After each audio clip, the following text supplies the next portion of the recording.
I've been wanting to get this clarified for quite a while now.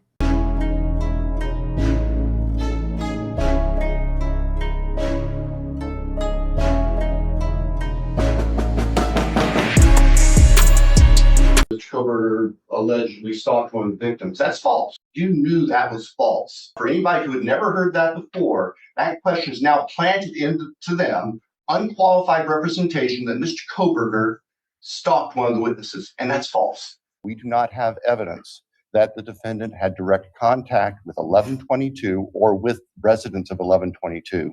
But we can put his phone in that area. There are many residences in that area. It's a dense population of mostly college-related occupants. Everything stated in this video is my opinion and my opinion only. And just like everything else in these cases we discuss here on this channel, everything is alleged. Hey guys, this is Jules with True Crime Reactions. I have been wondering about this so-say scream at 2:27 a.m. on the 1112 King Road cameras since we heard it.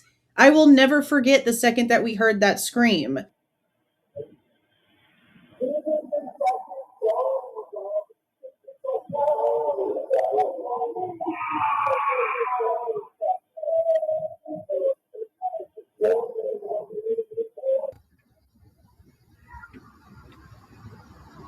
That's the scream. We've just been sort of questioning what it could have been, who could have heard it, what does it mean? Because there's no way that the police heard what we heard and didn't have questions.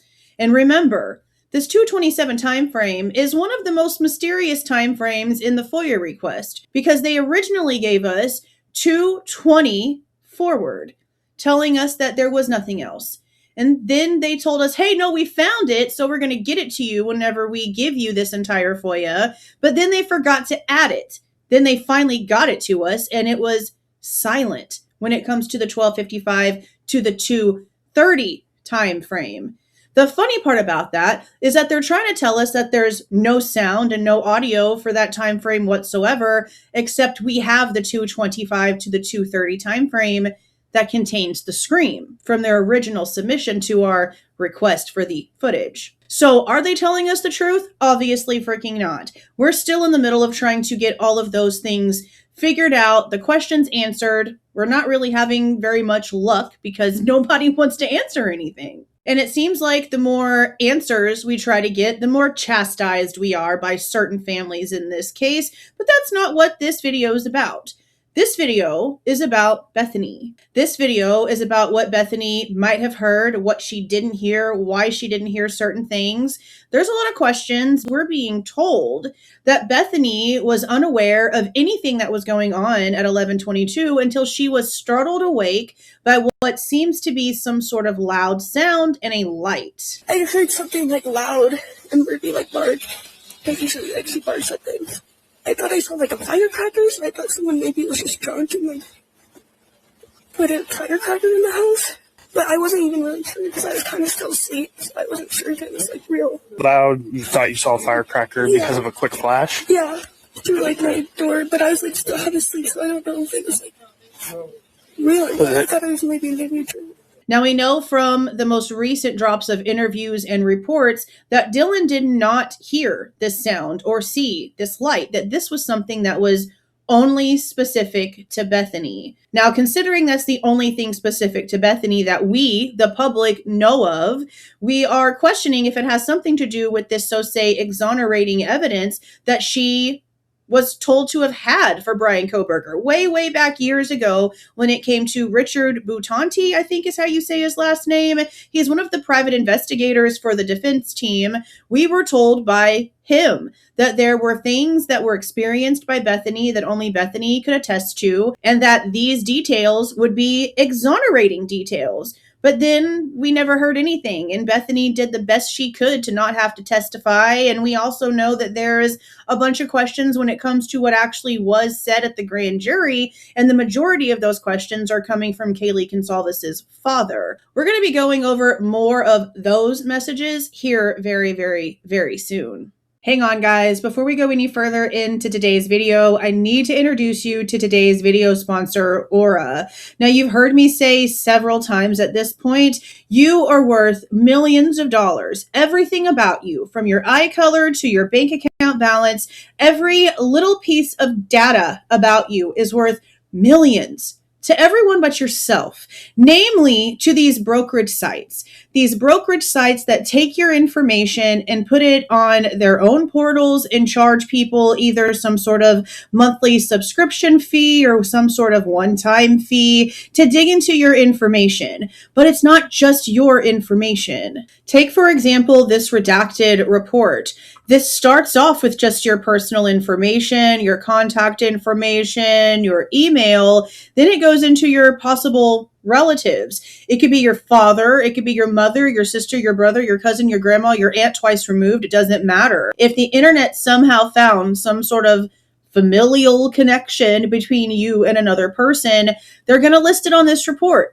Not just your relatives either, your neighbors, people that might be in the same communities on social media platforms for neighborhood alert, but even your possible associates, people that you might just have been acquaintances with. And not just that, your job history, your educational history, usernames on different websites, be it social media or professional. Aura can help you remove your information from these nasty little brokerage websites so that only you can keep control of where your information goes and who gets it. If you want to take this for a spin and see just how much of your information is out here, and I'm telling you now, be prepared because it's not going to be pretty. Click the link in my description box to try this out for free for 2 weeks. Put your information in, see how much of your info is out there, and look and see what Aura can do to protect your information. And not just from these brokerage websites, from data breaches and your social security number being out on the dark web and your children's information being compromised. They can help you with all of these things. So again, click the link in my description box or go to aura.com/Jules. That's aura.com/JULEZ to give this a shot for 2 weeks for free on me. Only you can protect you. You have to be able to utilize the tools at your discretion. I trust this one. Go ahead and give it a shot and let me know what you found. I am super curious. But for now, back to the video. But this specifically is about the scream. What we're being told so far is that Bethany got back to 1122 King Road not very long after Dylan and a mutual friend showed up to 1122. They were hanging out in the living room, they were watching Vampire Diaries, and then Maddie and Kaylee got home, they had food. According to reports, there's a discussion up in Kaylee's room about the possibility of going back out to the grub truck to get more food. They had all been out, they'd all been drinking a little bit, so someone coming home with food at almost 2 o'clock in the morning and you wanting food in that scenario, pretty typical, not a big deal. The thing is that there was no food had. There was no extra trip out of the house, at least not that we're being told. We know that Dylan messaged Eric Gower, who is the private driver, at around 2:10 in the morning asking if he was out driving, and he responded 3 minutes later that he was, but then there's no further communication. There's no text messages, there's no phone calls, as far as we are aware. But the only thing else that we were told is that Bethany and Maddie went outside with Kaylee's dog for some reason instead of Kaylee taking Murphy out herself, and that Bethany ended up just leaving Maddie outside. She was maybe out there for all of 10 seconds, and she goes back in the house. She grabs a snack, she goes into her room on the first floor, and stays up for a little while watching TV. At some point around 3 o'clock in the morning, Maddie is curious as to where Murphy is. 253, Maddie's trying to reach you. Yes. Yeah, okay. I'm Could that have also... guessing it's because she lost Murphy, and I just And missed that's the what I call. was wondering, if maybe that was the same time period. Yeah. Because you were already asleep when she Yeah. knocked on the door.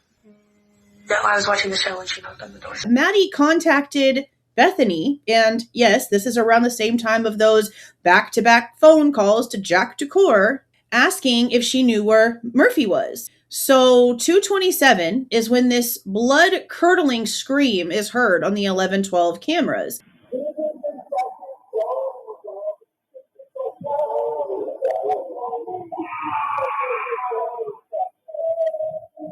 This would have been around the time that Bethany would have been either outside with Maddie or would have just came back inside from being outside with Maddie, give or take. And the main reason I'm questioning if Bethany heard this scream and what was her initial reaction to it if she did is because apparently before this, she heard a scream very similar, and it freaked her out so much that she had somebody come and pick her up in the middle of the night and get her out of there. Once, it was maybe like a week ago, I was in my room and I was getting ready for bed. It was early in the morning, like 1, maybe 2-ish. And I heard like a scream outside my window and I got really scared. So I called like everyone in the house and no one answered because they were asleep. But I called one of my friends and she picked me up and I slept at her place. You said it was around 1 o'clock? Mm-hmm. I actually might have just called Maddie, but... You said it was a week prior? Yeah. Who came and picked you up? My friend. The scream, did it sound like either a male or a female?